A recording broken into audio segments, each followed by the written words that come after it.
Assalamualaikum warahmatullahi wabarakatuh. Perkenalkan, saya Olivia Satipar N dan hari ini saya akan memaparkan artikel saya yang berjudul Literasi Fisik di Indonesia, Tren, Instrumen, dan Implementasi dalam Publikasi Nasional. Kajian ini penting karena literasi fisik ini menjadi fondasi utama pendidikan jasmani di berbagai negara termasuk di Indonesia.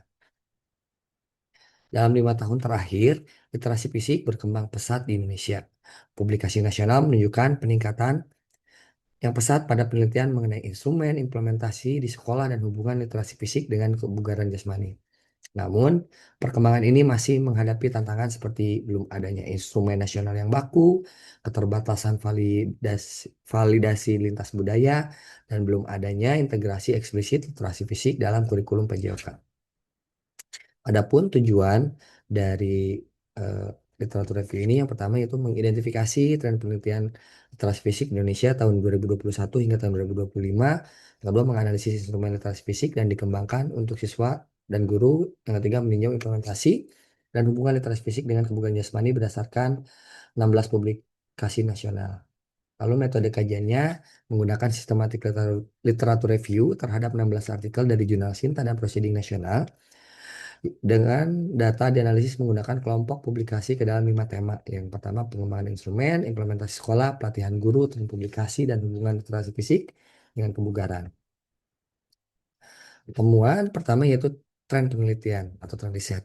Penelitian literasi fisik menunjukkan lonjakan signifikan sejak 2021. Jika sebelumnya jumlah publikasi masih sangat terbatas, kini penelitian berkembang dengan pendekatan yang lebih beragam dari pengembangan instrumen, bibliometri, hingga program berbasis sekolah.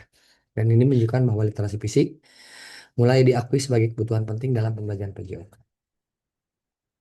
Lalu, temuan pengembangan instrumen. Instrumen menjadi tema paling dominan. Beberapa instrumen yang dikembangkan meliputi instrumen kompetensi fisik berbasis CAPL-2, asesmen berbasis rasio untuk guru, instrumen yang mengikuti dimensi yang dipublikasikan di jurnal internasional, hingga adaptasi CAPL-2 untuk konteks Indonesia. Namun, instrumen ini belum distandarkan secara nasional dan uji validitas lintas budayanya masih terbatas.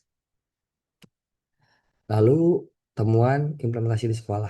Implementasi literasi fisik dilakukan melalui media pembelajaran, permainan aktif, dan pelatihan guru.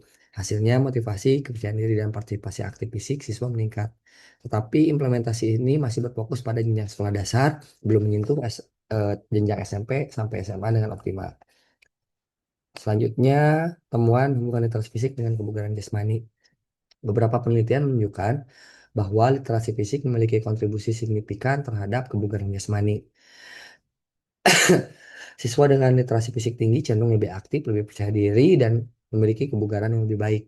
Temuan ini konsisten dengan penelitian global yang menegaskan bahwa literasi fisik adalah prediktor gaya hidup aktif sepanjang hayat. Lalu tantangan dan peluang, yang antaranya tantangannya ada yang pertama ketiadaan instrumen standar nasional, yang kedua riset jangka panjang yang masih minim, yang ketiga sedikitnya penelitian untuk jenjang lain selain jenjang sekolah dasar. Namun, ada peluang besar di depan. Yang pertama, integrasi dalam kurikulum ke depan bisa lebih luas. Yang kedua, pengembangan asesmen digital untuk literasi fisik. Yang ketiga, serta penguatan pelatihan guru PJOK terkait pembahasan literasi fisik ini.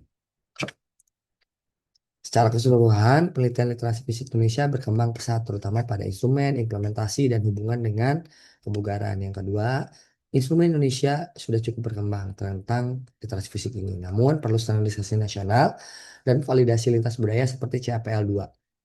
Yang ketiga, implementasi literasi fisik mulai berhasil, namun perlu perluasan ke jenjang sekolah yang lain dan integrasi yang lebih kuat dalam kurikulum. Terakhir, literasi fisik terbukti berpengaruh besar pada kebugaran dan aktivitas fisik siswa. Kedepannya diharapkan dapat tumbuh kolaborasi antara akademisi, guru, dan pembuat kebijakan sehingga dapat memperkuat literasi fisik sebagai fondasi gaya hidup aktif sepanjang hayat. Terima kasih Bapak Ibu semua. Mari kita berdiskusi. Semoga artikel ini dapat bermanfaat dan menjadi bahan untuk pertimbangan dalam membuat kebijakan.